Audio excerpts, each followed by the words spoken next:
District 47, Borough of Gloucester, and myself, the chairman, District 6 of Providence, North Providence. Thank you, all of you, for attending. Lynn, just announce the guest, and then I'll take it from there, please. Thank you. So today we're excited to have Dr. Alexander Scott, obviously our state health director of the Rhode Island Department of Health. And with her is also Dr. Philip Chan, who is serving as a consultant to assist us at the Rhode Island Department of Health. And we also have Neil Heitenan, and we have also Alyssa, I want to make sure I say her name right, Mahalikas, with us, and also Trisha Washburn, certainly a great Department of Health team to assist us today and bring us up to date, Mr. Chairman, on the state's vaccine program and the progress that's being made. Thank you. And I just want to reassure that this task force was granted to us with the help of Speaker Sakachi to make sure that we, as a body, bring back to our constituents what is actually going on with distribution of the vaccine and what is actually going on for our communities. With that said, before I begin, I'd like to just thank Dr. Scott. You've been really out there, and I know this has been quite of an ordeal for you. And I say that sincerely because you're bouncing around all over the place trying to give the answers. We went from one governor to another governor to one program to another program. So I'm sympathetic and grateful for what you have done and what you continue to do, even though change of administrations. Doesn't mean we're going to be light on you. It just means that we are sympathetic to what you are doing, and I'm grateful. Very grateful for the yeomanship that you have chosen, that you have shown the state. So, with that said, I will begin with you and open it up to let the people know what is actually happening. Thank you. Well, that's very kind of you, Chairman. So thank you. As Neil puts up the screen to get us going, I'll definitely respond by saying it is by far not just me. An amazing team of colleagues who are resilient and committed and inspire me every day, for sure. I also want to acknowledge the one and only Sophie Wendelskin, who is our communications lead for vaccine and our deputy communications director, and who is also on with us today and a big part of this strong presentation that we have today. So we are going to stay on time as best as possible, but make sure also that you have all of the critical updates and you can, again, hopefully leave this discussion feeling equipped with an understanding of where we are, because we have absolutely progressed. So let's jump in. Starting with our campaign overview, it's so critical for us to stay grounded on our guiding principles, particularly with the new vaccine coming in, understanding the safety of it, also not losing focus on our prioritization of minimizing deaths and hospitalizations as much as possible. And then, of course, doing it efficiently and expeditiously while keeping access and equity at the foundation of everything we do and staying vigilant about doing that. If we slip, we do what we need to pull that back and stay founded on that core principle. For our phase 2 guiding principles, it just expands with the focus on the minimizing more hospitalizations and deaths and continuing the equity piece and getting us set in terms of moving towards a reopening the economy vision. The next slide gets into what our 3 vaccines entail. We now have 3. The Johnson & Johnson vaccine, which I'll go into a little more detail on. The most important message you can take away from this discussion with our 3 vaccines is that they are all equally highly effective at preventing hospitalizations and death We know that there's information out there about differences in effectiveness. That's more so connected to spread of disease, but knowing that our focus in this state is on keeping people alive and keeping people out of the hospital, all three vaccines do an excellent job together at achieving that. So again, with phase one, we focused on being extremely precise. Having the very limited vaccine we had at the beginning, we wanted to make sure that we really focused in on those populations that were at highest risk of hospitalization and death, as well as the people who cared for them.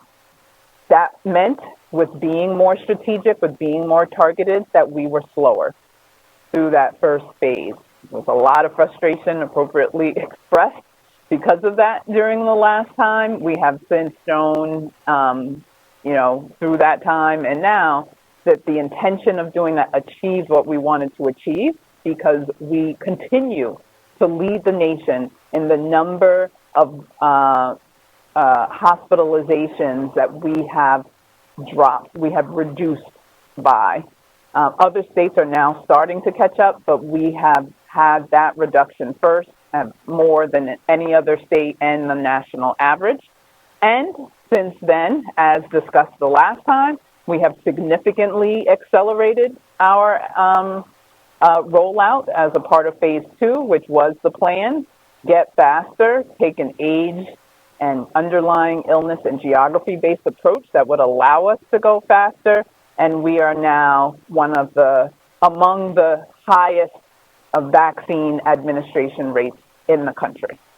So I'm so grateful to be able to tell you what we were planning to do last time, and to have a team that that speaks for itself now this time. All that being said, our vaccine supply continues to be limited. Hopefully not for long, but it is. So where we are now in our timeline in terms of the schedule is exactly where we intended to be when we rolled out this schedule several weeks ago. We did not fall behind.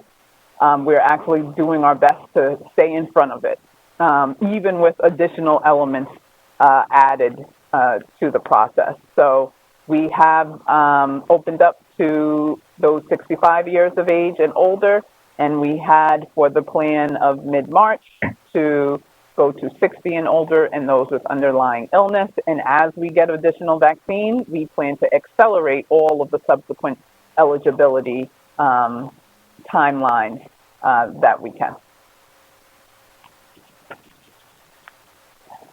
So to be able to give a sense of how we are expanding so rapidly and successfully in terms of administration rate, we have opened 3 state-run vaccination sites that are focused on volume, minimum 5,000 individuals a week, hundreds of individuals per hour that can be vaccinated going through those sites. And we have 2 potential sites that we are looking to roll out before, mid-April time frame, if not sooner. So jumping into some of the data updates, again, as of March 9th, we are ranked 6th in the nation in terms of states, 4% of people who have been vaccinated with at least 1 dose. That speaks for itself. It addresses what the concerns were expressed the last time, and hopefully gives you all the confidence that although it seemed like it was a mess and, things are all over the place, there was a strategy and a plan. We accomplished what we wanted to for phase 1, and we're absolutely doing what we plan to do for phase 2. So that confidence is something you can continue to take with you. Again, looking at what has been accomplished due to our approach with phase 1, we've had a 73% drop in our positivity rate, a 75% drop in our hospital admissions, which is leading the nation, and an 89% decrease in our fatalities since the peak has occurred. It's important also to know that vaccines have contributed to this significantly. The next slide will show that, but it is not only vaccines, because on this previous slide, I was trying to say but quickly so I would catch you before you moved. I knew you would because you're on it. Thank you, Neil. In addition to vaccines, we have focused on testing, treatment, and vaccinations. And everything you all can do equipped with this information to help remind people and ensure that everyone understands vaccines is one of a three-pronged approach that's going to make us successful. It is not the only approach. Testing, we have been leading the nation for months. That's what gave me the confidence that we would certainly be able to return to you with similar effects with vaccines, and you just needed to be able to see that, as you see now. We have been able to maintain the level of output, throughput with testing that many other states haven't, mostly because people are just starting to get tired. So you all can continue to contribute to that by ensuring, I am still saying, even with vaccines, get tested as much as you can. The risk of a spread is much lower with getting vaccinated, but spread can happen, and because we have not vaccinated the entire population yet, getting tested helps in identifying and changing behavior on how you can protect from exposing someone else who may be vulnerable. I really want to emphasize the treatment piece. Monoclonal antibodies, MAB, is a viable treatment that is effective at keeping people out of the hospitals, intended prior to someone even being hospitalized so that they don't need to be hospitalized, so they can start to improve. It is an intravenous infusion, and we're doing everything we can from beginning to end on our end and with our partners to really push on the treatment piece, particularly as we're trying to ramp up the rest of the population getting vaccinated.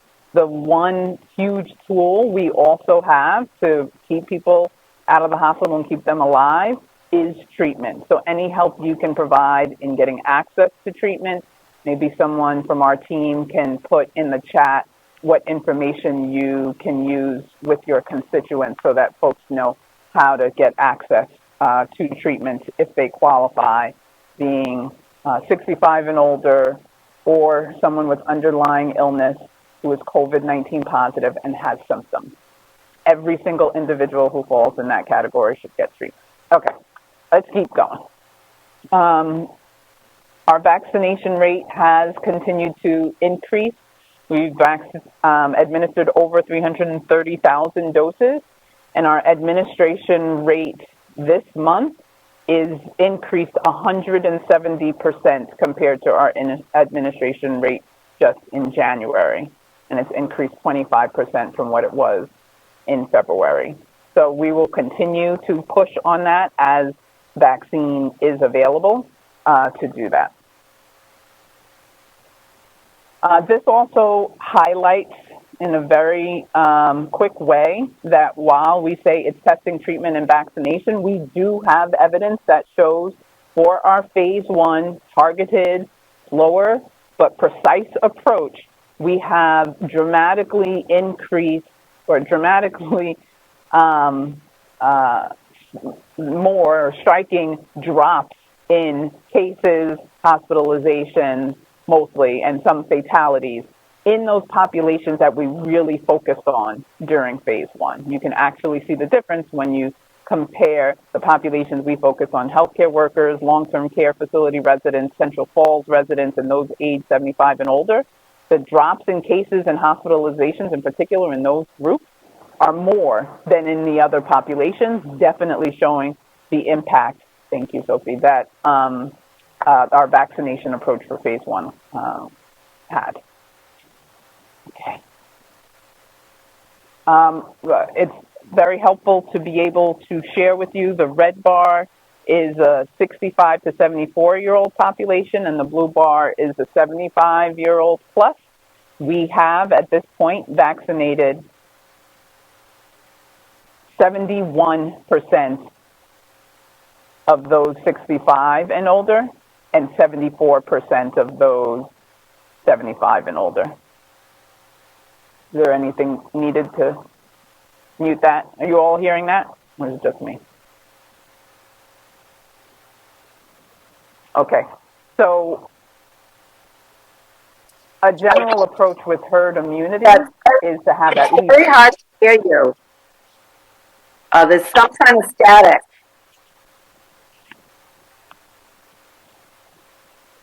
Do you think it's my phone doing it, or is that someone else who's on State House Live Feed 101? Yeah, I think that's someone else. Chairman, any suggestions?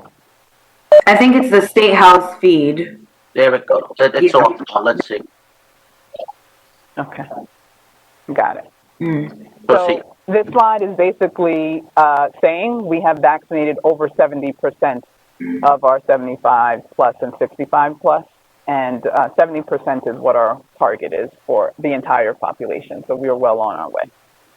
Next slide gives you the age group breakdown and just shows how we are continuing to evolve from phase 1, what our focus has been through phase 2, and as we're expanding beyond that.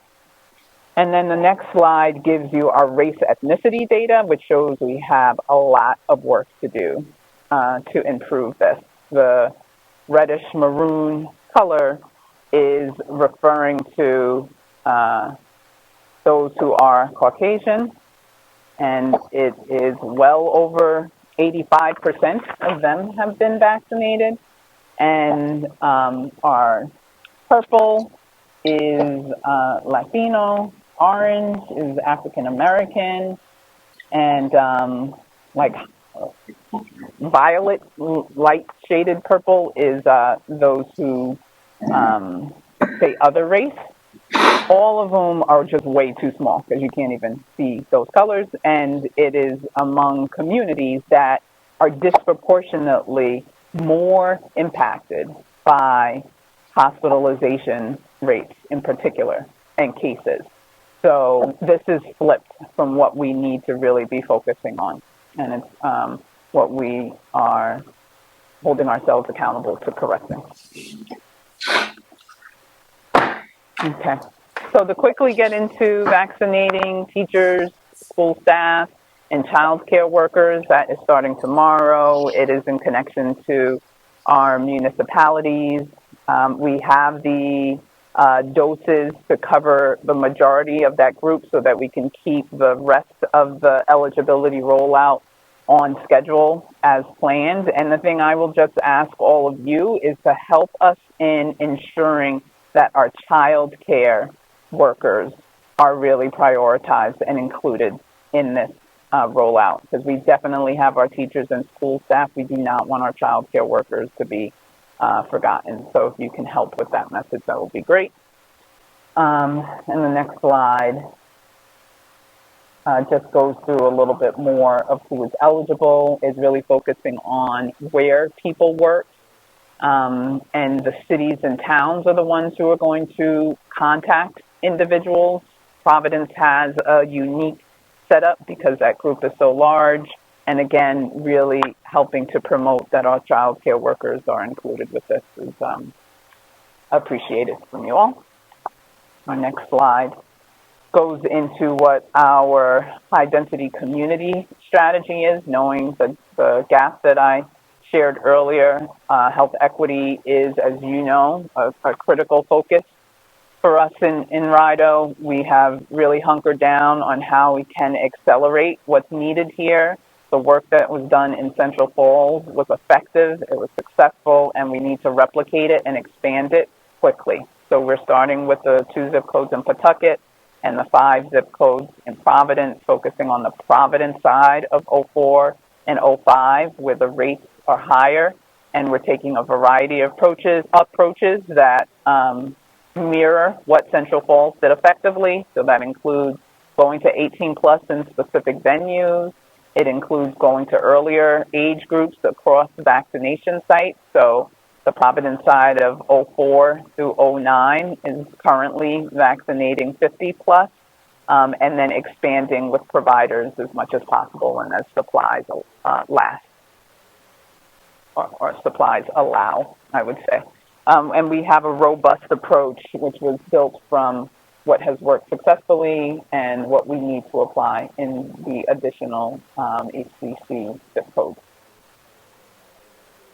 And the next slide, coming towards the end, focuses on the Johnson & Johnson vaccine, and basically is to let you know that we have incorporated it across our channels so that it's understood. The best vaccine to go with is the best vaccine available to you. And we're making it available every place that we're able to. There were 9,100 doses originally allocated. We were not expecting more for 3 weeks. We'll see if the federal government changes that, as they have told us they would. And we have distributed it across all the channels with the way for Rhode Islanders to be able to choose which vaccine they would like to take. And the more you all can help encourage, every one of them are advantageous, the better to get it distributed. And I believe that is it. Thank you. And if I may, everybody, we know what to do. Just raise your hands and I'll call upon you because I can see everyone that's there. But I just want to just go back to the slide that's troubling me, and that's the slide on race. And because really we wanted to set it up to get to the most vulnerable people in our community. And I can see that. But there's a disconnect that I see in getting the information to people to understand that it's safe. I, for one, African American, I will go on record. I will take it. I have taken it in my capacity as a police officer. But there are other people in these communities that we need to reach. And I can think of people like Joseph Buchanan down in the South Side, Rochelle Lead in the South Side. And I can read off a bunch of names, and much like Representative Alzate could and Representative Ray could, to get to the ground level, because these numbers are troubling. And when I'm hearing, I'm afraid from a representative that I don't know if I really want to take it or take the vaccine.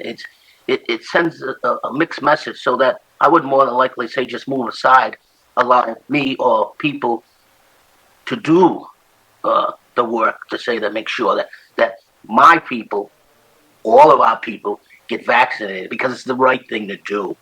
I'm convinced of it. I've read on this. I've become knowledgeable on what's going on. I just want to see that change, not to take away from anybody else, just so that they're not the misgivings of the vaccine. And it exists. It exists in my community, and I hear it. So I want you, what are we going to do there? And it's not simple to say, well, if they don't want it, I'll take it. Because I want them to have it so that they're not infecting somebody else, because we're all about each other. Doctor. Yeah. Well, we welcome all inputs. I've reached out to and communicated directly with representative that you're referencing, and it really is a one message communication at a time. The concerns of the skepticism is real, and it's for a reason. It's not just out of the air. I understand that. It's my family, but really being able to just speak, individual to individual, and then have it spread from there. Each person that then can share with their family members, it's okay, I did it, it went well. Them to hear what you just said, Chairman, for, faith-based institution members to be able to share with each other, co-workers to be able to share with each other. Our hope is that with more and more individuals vaccinated, doing fine, we'll continue to keep that message going. At some point, this is going to shift to we have enough supply. It's just about making sure everyone who wants to can access it. And that's why we want to build those relationships now, because that work is going to need to continue once we no longer have eligibility, rules, we'll want to make sure we're in every community, on every corner, knocking on every door, getting to every individual, and overcoming those legitimate questions that are there, community by community, so that particularly those that really need it receive it. My message has been, this works. I made sure my mother in New York City has it, all of her siblings. It is keeping people alive and keeping them out of the hospital. And when you talk about protecting your household and the people that you love, that's the number one thing you want. And if there's a tool that can give any possibility of keeping them alive and keeping them out of the hospital, you want to do it. Here's a tool that's like 90+% able to keep your loved one alive and keep you out of the hospital. That's worth it, hands down. And we'll just keep saying it and keep encouraging it and meeting people where they are until we can get to every individual, especially those who need it the most. There are others that are out there, 88%, they're getting it. They understand. So we want to make sure everyone does. Thank you, Doctor.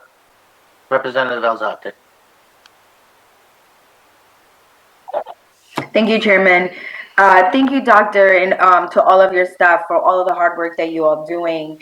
I'm fortunate enough that I've been able to volunteer at my municipal vaccines the last couple weeks, and my heart is so full because we've seen so many people come in. They're so gracious. They're so happy that this is made available, and the team in Pawtucket they're rocking it. They're doing such a great job. And I know that a lot of that comes, it trickles down from you. So, in your leadership. So thank you for that. One thing I have encountered, and it's something that I'm thinking about all of the time, is I wonder, into Chairman Hall's point is, are we reaching, at least in my thoughts, are we reaching the Latino community as effectively as we should be in the city of Pawtucket? Yes, Central Falls is doing an amazing job, and they've been able to they know how to handle their own city. But I have a lot of concerns because I've had a lot of constituents, particularly Latinos, my mom included, who have not, they work all day and they have not heard how they can register, where they can register, what numbers to call. It seems like it might not be as wide as we think that it is. And so definitely thinking how we can, reach the Latino population in Pawtucket. And, I'm sure it's happening in other parts of the state. But just particularly thinking about my community, my family, I haven't seen a lot of Spanish speaking or Latinos at the vaccination sites. Obviously, that's not to say that they're not going when, maybe they are when I'm not there. But definitely just thinking a little bit more broad as to how we can really target, the Latino community and, other, Creole and Cape Verdean community here in Pawtucket, huge Portuguese community, just maybe thinking a little bit broader as to what can we do to be able to reach them, and also continue to use our community leaders to make sure that they are spreading the message of that the vaccines are effective, all of them, and then how we can make sure that everybody is being reached in a very effective way. So, any brainstorming I can help, please feel free, because it's something that I've been seeing and something that I know it can't just be in Pawtucket alone. There's other communities that I'm sure we're just not thinking broad enough as how we can reach them. That's helpful. Well, we have our communications lead who I'm sure is taking notes, and we'll bring that back. We also have our high density community strategy that I shared that is rolling out to Pawtucket, both zip codes, heavily involving the leadership in the community. And so we'll make sure that they connect with you as well. But our health equity zones that can take what we've learned with Central Falls and Pawtucket, since they're the combined group. We know our houses of worship and providers and so many other people, really our focus is to help meet people where they are so they don't have to go that far, So as your mother is going to church or to wherever that she goes to in the community, it can, be right there and accessible for her, at least a message along those lines. We had also done like placing door hangers on doors, knocking on doors, going to housing units so that we can literally meet people where they are as well. So we'll definitely welcome your partnership in helping to guide what's going to be most effective. Representative Chippendale. Thank you, Chairman. And thank you, Doctor. As we have just heard my two colleagues, Rep. Alzate and Rep. Paul, express the struggles and the challenges that they're seeing in their communities, which are much highly denser than where I am, out on the western part of the state. I have challenges out here that are almost the exact opposite, right? And so we all have challenges. I don't know, though, how I'm going to instill confidence in the people on the western part of Rhode Island, especially when we look at the map of the distribution centers, because honestly, they're all almost an hour away from Foster, Gloucester. Even when you look at Gloucester, people say, well, just go to Woonsocket. Well, that's 40 minutes away from parts of Gloucester. It's almost an hour away from parts of Foster, Western Coventry.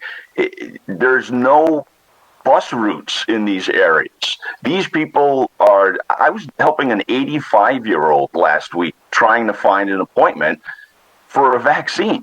And now this is a group that we've already demonstrated we've done very well with, and we vaccinated seemingly everyone who wants one in that age range.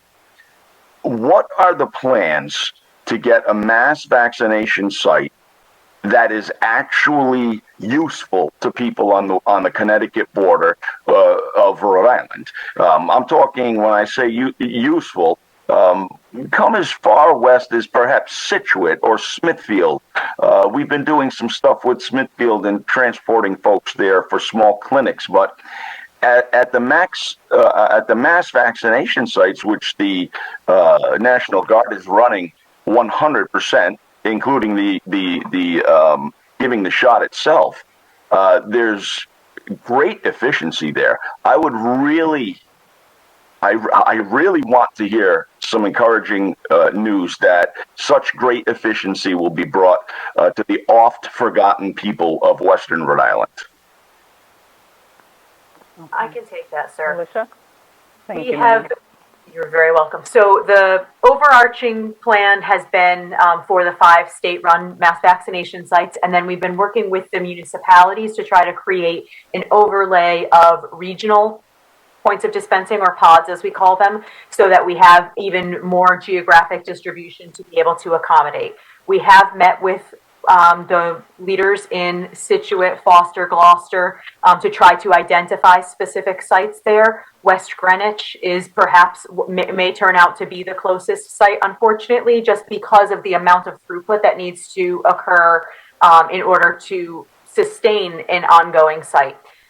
They have all been engaged in the conversation and are all digging in to see if there are available options that can be utilized. We've also worked with our pharmacy partners to ensure, because that we have a wide swath along the western part of the state where there are few pharmacies, unfortunately. So there are some in Western Coventry, which we have asked to turn on, so that we can ensure that, at least from the pharmacy perspective, that may be the closest location there. The South County site will be coming online as well, which will be at Schneider Electric in West Kingston. Again, I understand, from the geographic distribution, you have sort of a true middle of the state component there. So some of the folks who are in the southern portion of your district may be better impacted there. But I can assure you, we do recognize, you can discuss with the governor and his chief of staff. We've been pushing really hard to try to find better solutions in that part of the state. So then there has been no, I'm sorry. I'm sorry, doctor, go ahead. Specifically for your example of the 85-year-old, that should be addressed locally, because each of the municipalities have done the tremendous work of getting our 75-plus-year-olds vaccinated so that they don't have to go far at all. It's right there in their community. So I'm hopeful that either that approach or the pharmacies worked for the 85-year-old that you were kindly helping. You're absolutely right. The small town folks are doing unbelievable work. Our Department of Human Services folks are, in some cases, actually driving people to get their vaccinations in towns like Johnston and Smithfield, where there are pharmacies. There is one pharmacy in Gloucester. There is a CVS that certainly, and it's actually on a bus route, the only bus route in District 40. Of course, there's only one bus a day that goes past there, but I still see a very big issue as far as the location, particularly with the Foster and Western Coventry area, where there really is there are no pharmacies. There's farms, no pharmacies, but farms. Little play on words there. So again, I would really want to see something in the Scituate or Smithfield area before I would feel comfortable, because my fear is that folks will say, to heck with it. I want it. I'm trying to get it. There's nothing that I can get to, and I'm not going to get it. And that's a very real effect. And as was stated earlier, it's the hope of the department that everybody will embrace it.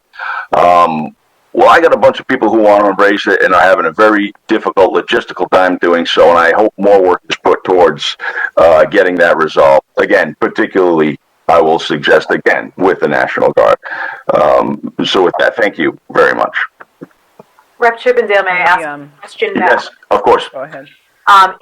Is there a site, or if you could think about and reach back to us about sites that you think could potentially work in one of those three municipalities? Again, we've met with the emergency management directors, we've met with the municipal leaders to try to identify spaces that could potentially be used and have come up empty. So if you have other recommendations, we'd be thrilled to hear them. I think the Rhode Island State Police may have some room on their campus. Very big campus, lots of buildings. It could be an outside tent. The National Guard is set up right next, literally, their storage yard is abutting the Rhode Island State Police on Route 6 in Scituate. That is, in my opinion, the ideal location, because it's about a 20-minute drive from just about all points in District 40. Of course, I'm volunteering the Rhode Island State Police's facility without their permission, but I'm doing so merely as a suggestion. Geographically, that is a great spot. Thank you. We'll get back. And they are a state facility. Yes. But, fine. That's easy to offer it up. Representative McAtee, please.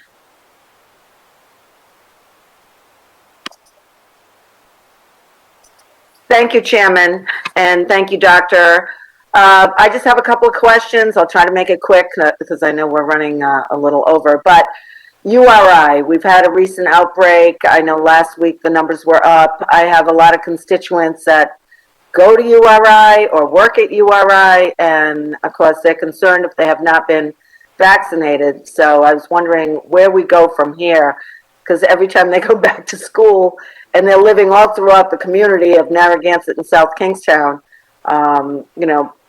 other people who still, a lot of people haven't got vaccinated, as we all know. So what do we do about all this?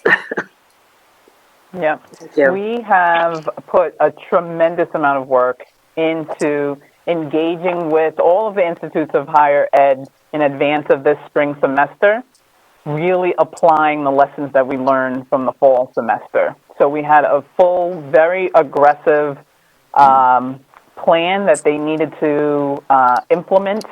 5 operational focus areas: testing, case investigation, contact tracing, housing, enforcement, and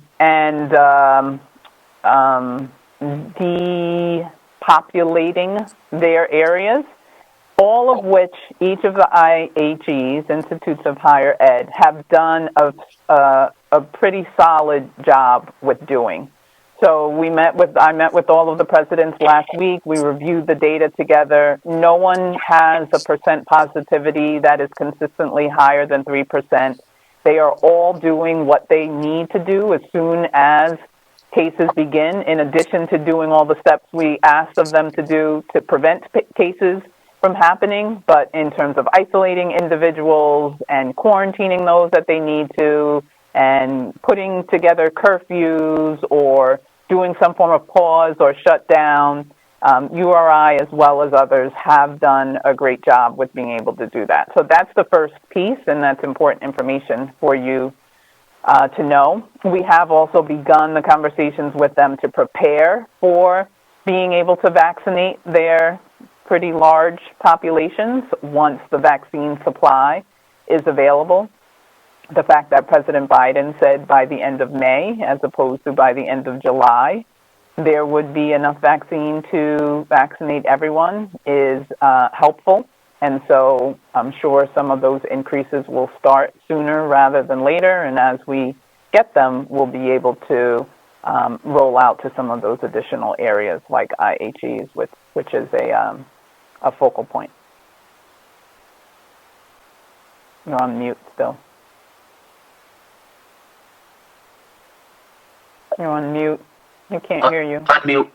Okay, sorry. As far as the staff and the professors and all the staff, they, obviously they all want to be vaccinated.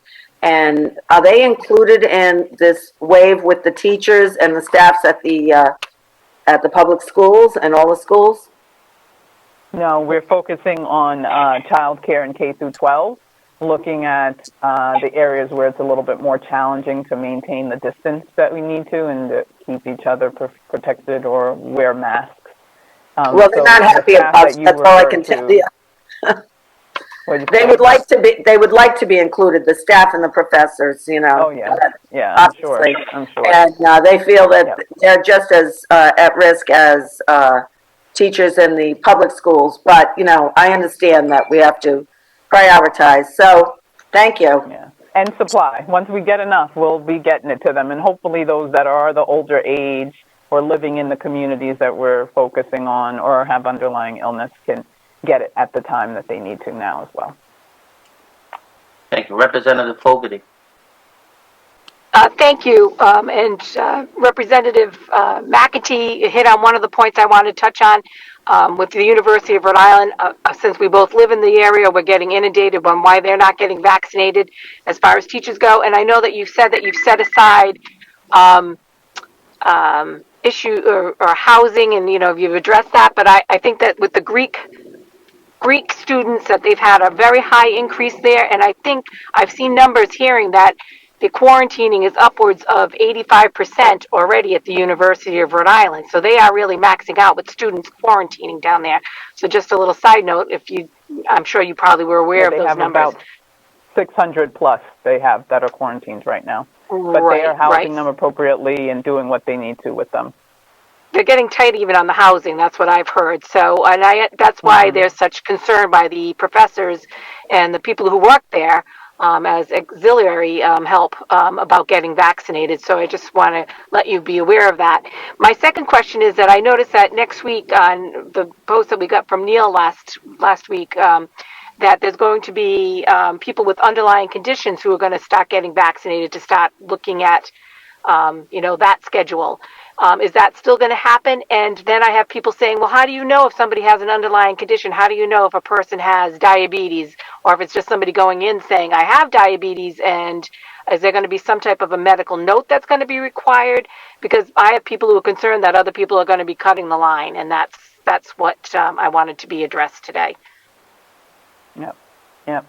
So mid-March is the focus for rolling out to that group. We are gearing up for meeting that timeline. So are doing the final steps to have that preparation in place. In terms of identifying, we are taking the approach that most other states have taken, really to be able to accomplish the speed that has been the focus of what we have talked about the last couple of meetings.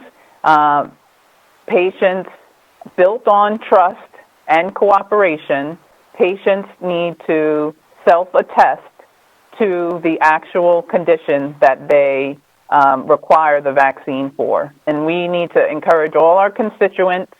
The best way for us to reopen the economy, the best way for us to have a great summer is to make sure that the people who actually have the underlying illness and who are literally at the highest risk of being hospitalized are going first, and continuing to stand on that trust and cooperation of Rhode Islanders to abide by that. So while there may be a few that might try to skip or, violate the rules, we are really counting on your constituents following the rules and really pushing forward the individuals who have the underlying illness, knowing that our vaccine supply is still limited right now. If we have a whole bunch of people that are skipping the line and hospitalizations go up because the variant is here and is continuing to spread, we all end up paying the price for that.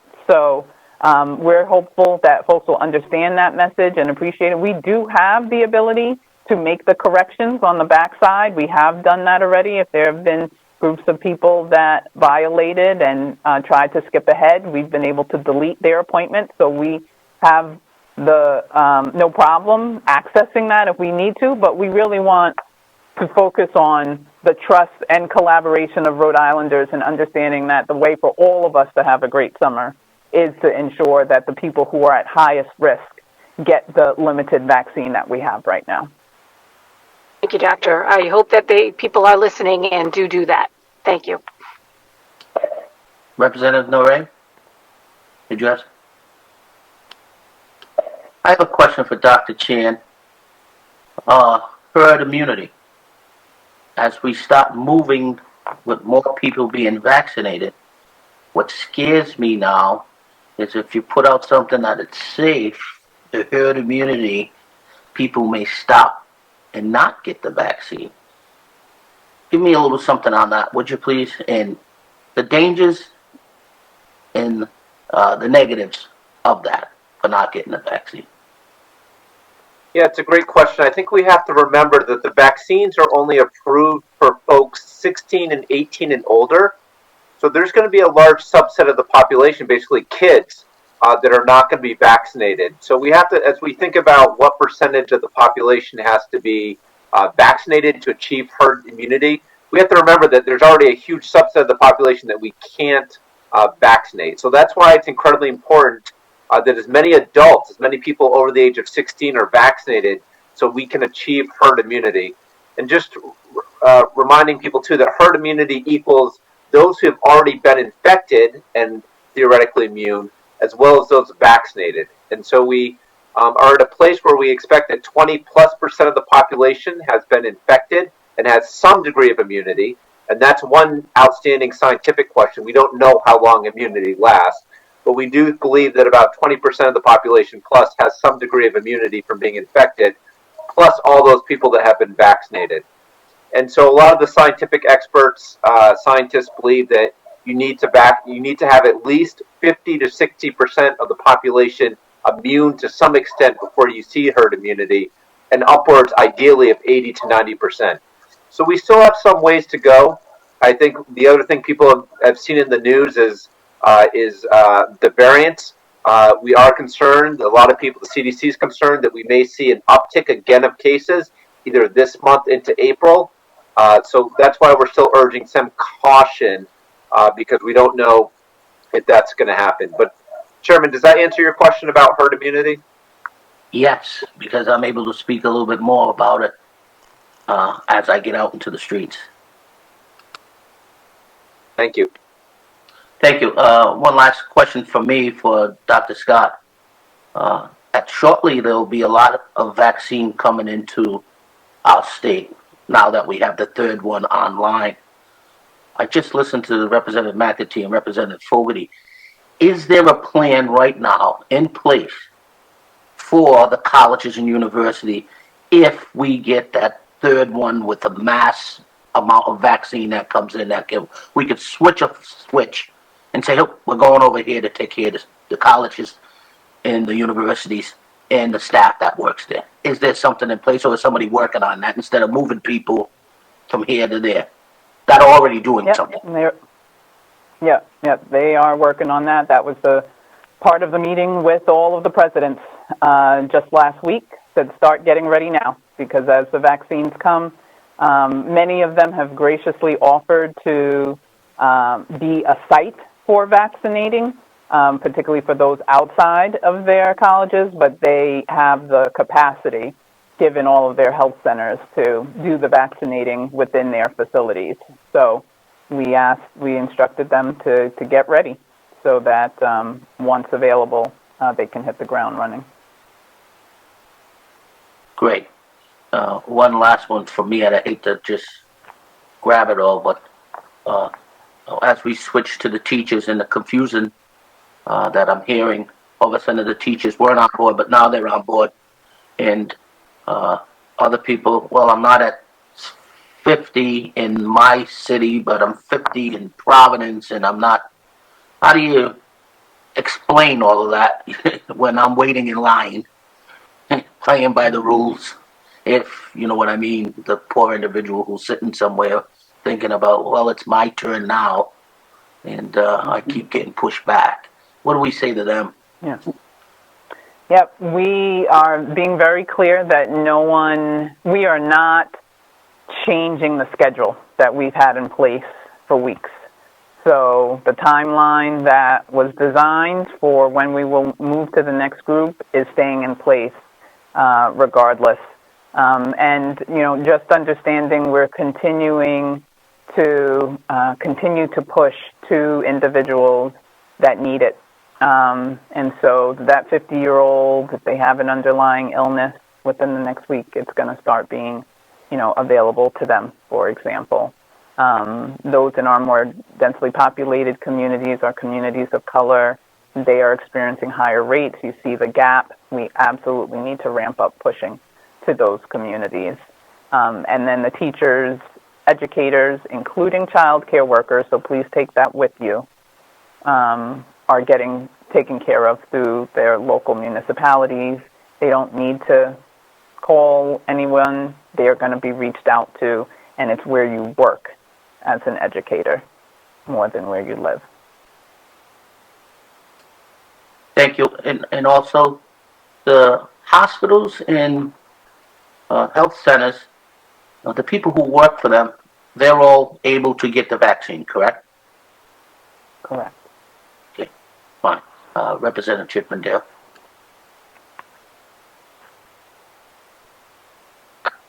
Thank you, Chairman. At the last hearing, and anyone who has the answer can just shout it out. Doesn't really make a difference. At the last hearing, a question was asked by a colleague who was unable to attend today's regarding first responders and what percentage of first responders have been vaccinated. And we were assured we'd get an answer, but we haven't received that yet. But I'm sure someone has that answer. So hopefully one of our esteemed panelists can give us that answer. What percentage of first responders have been vaccinated as of today? You know that, Alyssa? I do not. You are correct. We did get that question, and we did not get our denominator. So we will take that back. I apologize, sir. It was a mistake. It's okay. Of course, we would like that information still. And I'm going to say something that. I'm sorry, Doctor. I'll just add really quick. It wasn't for lack of working on it. Alyssa has educated us that some of the challenges she just alluded to is having that denominator effectively. What's that full number that we need? It's not only for first responders, but it is one of the areas that we're working on. Overall, how did our healthcare workers in the long-term care facilities do in terms of their percentage? How did our first responders do, and others? So we appreciate you asking, and we're continuing to work on having those data points refined that we want to get out. Certainly, and that's understandable. That would be a challenge, but I do appreciate the follow-up. So yeah, I started saying I'm going to say something that is going to be misconstrued, I'm sure, and this is no slight against any group or anything, but we're talking about our goal being stopping death and hospitalizations. And I'm having a hard time reconciling that with the new information. And this is not by any means a ding or a remark against the professors at URI or teachers or anyone else in that profession. This is me simply asking a question based on the scientific data and based on the stated goals of the Department of Health. How does it make sense that a healthy 24-year-old teacher will get a shot at the same time a 60-year-old person with multiple comorbidities will?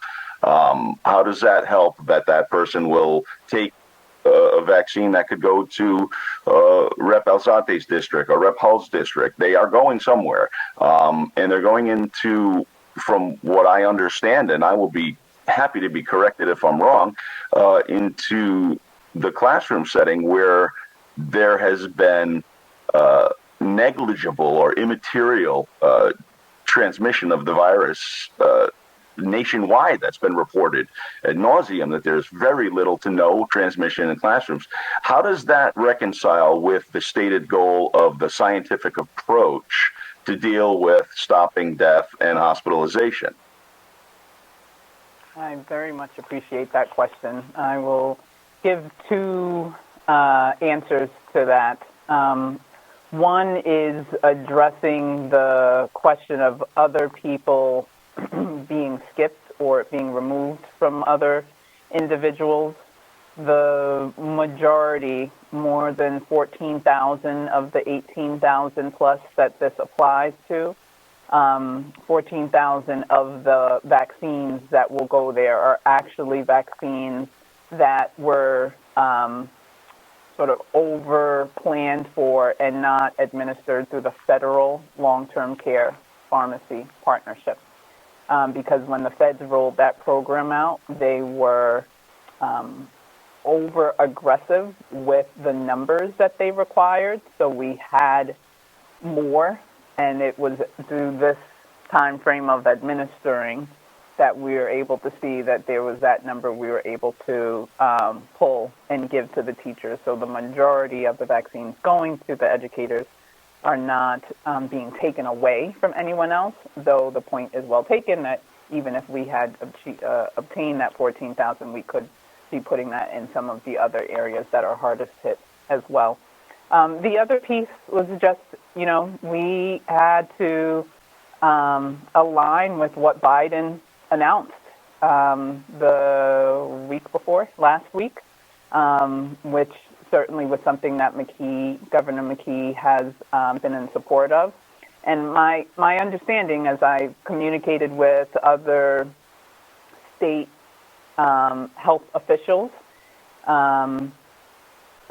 many of the other communities either already had teachers because they just took a different approach than Rhode Island did, focusing on hospitalizations and deaths, or many other states did not have schools as open as we already have, which was also another reason. So it seems as if it was a push to help make it more comforting for other states that still had not opened their schools to the extent that they had. And so we did not have that situation here because most of our schools are open. I know RIDE has said around 200 or so are in person already, and around 100 are hybrid, and 10 or so, maybe 14, are actually still remote. Most other states are not like that. So because the Biden administration decided to use that as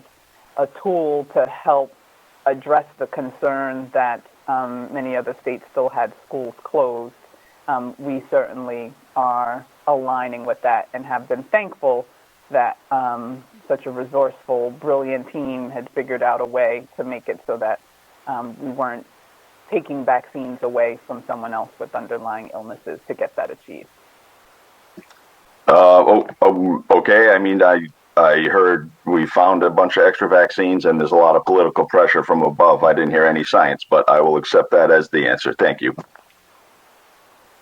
One last question. I did hear in a press release that the governor is going to give vaccines to the school teachers by the end of the next month, by the end of the month, one vaccine. They didn't say anything about the second vaccine, the first vaccine. If they're going to do just the first vaccine, why aren't we doing more of the first vaccines for everybody, and then we'll get to the second vaccine when it becomes more available? Because we don't want to go longer than the 3 to 4 weeks that is needed to give the second vaccine. CDC did release data that said it could go up to 6 weeks, but it's a logistical challenge to make that change in certain situations. And I will clarify, the target that was expressed and that's been embraced here is get the first dose of vaccine into all of these educators by the end of this month. We're on target to do that.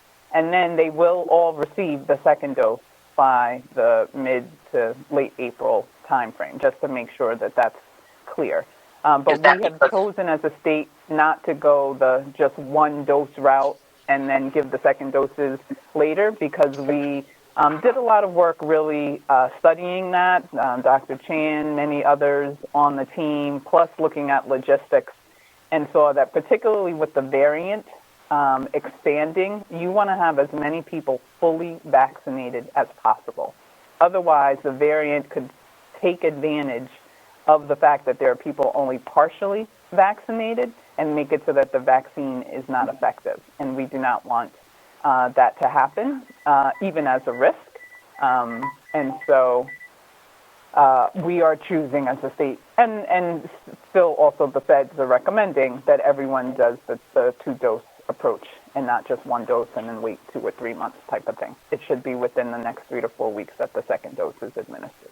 And Dr. Chan, that doesn't, if they were given the one dose, does the herd immunity come into play because you have more people vaccinated under the first dose? I know what we've chose to do as a state. I understand that, to have the 2 doses. Is that the new governor's outlook to get, this is what we can do, get everybody the first dose, but do we have enough vaccine for the second dose? Or we're waiting for the second dose to come in within a month or so for the teachers? Thank you, Chairman. It's a great question. I want to reiterate what the director said, which is, you're right, that would be the potential benefit of using one dose, if you could vaccinate more people quicker. But the drawbacks and the reason why no states have yet done that in the U.S., and it's not recommended by the CDC or FDA, is exactly what the director mentioned.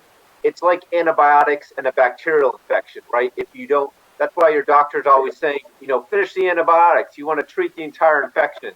So if we only give one vaccine, there's a chance that the variants may be able to overcome that, and you'll develop resistance. And so that's why those 2 doses are really needed and recommended at this point, because in the long run, it may be counterproductive, and we may actually breed resistant variants using only one dose vaccine.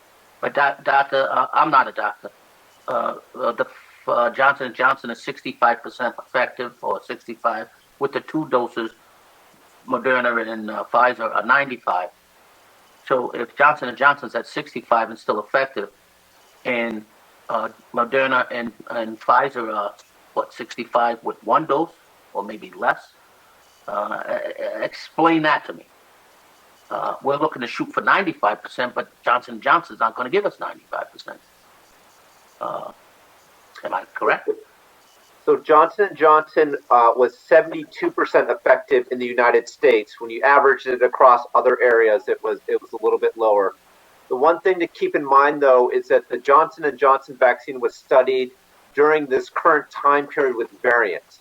So it's very difficult to compare some of those percentages. It's like comparing apples and oranges, because the Moderna and the Pfizer were studied when there were no variants. So they had very high levels of effectiveness. One of the thinkings is that the Johnson & Johnson vaccine, as the director mentioned, may actually be just as effective. However, it was studied in this time when there's emerging variants, and it may be, and it was shown to be a little bit less effective with these other variants. And there's some emerging evidence, of course, that the variants are affecting the other vaccines well. So it is a little bit difficult to compare head on. I will also say one other quick thing is that Johnson & Johnson is actually studying 2 doses. In fact, that's an ongoing study. So we'll have data probably by the summer, which will show us whether or not a 2-dose Johnson & Johnson vaccine and how effective that will be. Thank you.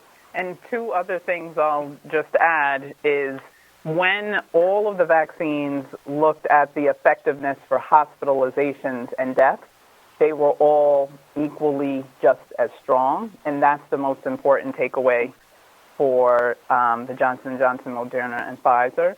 The other thing I will add that I think I was hearing in your question as well is that I was able to communicate with General Perna, who's leading the Operation Warp Speed, late last week so that we could have an update on what's going to happen with the vaccine supply. And he was able to promise for all of the states in our region that each week that we get the vaccine supply, it will either stay the same or increase. We will never have a week where we get less vaccine than we received the week before. So based on that understanding, which we've taken with us for the last several weeks, we have been pushing out all the first doses and counting on those second doses coming in each subsequent week and then getting them out to individuals as well. Understood. Thank you. I just want to speak from a layman's terms, that because people don't quite understand the percentages and what that was. And we look at numbers and we sometimes forget the medicalness behind it. And I just wanted to put that out. Okay. Any other questions?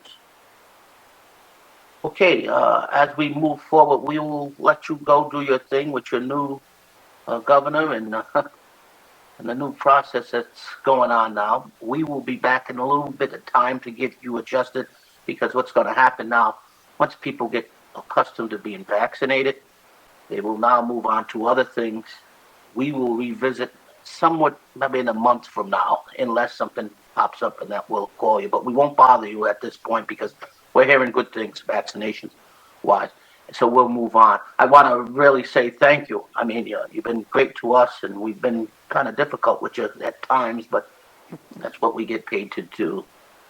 So with that, I just want to acknowledge the team. I'm okay taking it as long as our team gets the accolades, because they are my heroes and the ones who are really doing the work to make this happen. It's an honor for me to be before you, knowing how amazing they are in getting things done. And hopefully you all as a committee, can take that with you, knowing the hard time you gave the last time and knowing how beyond well the team has delivered, and what, that's just what they do. So thank you to Alyssa and Trisha and all those who are represented by the tremendous work that's done. okay, with that, thank you. I appreciate this. We'll end our meeting. Have a nice evening. Take care.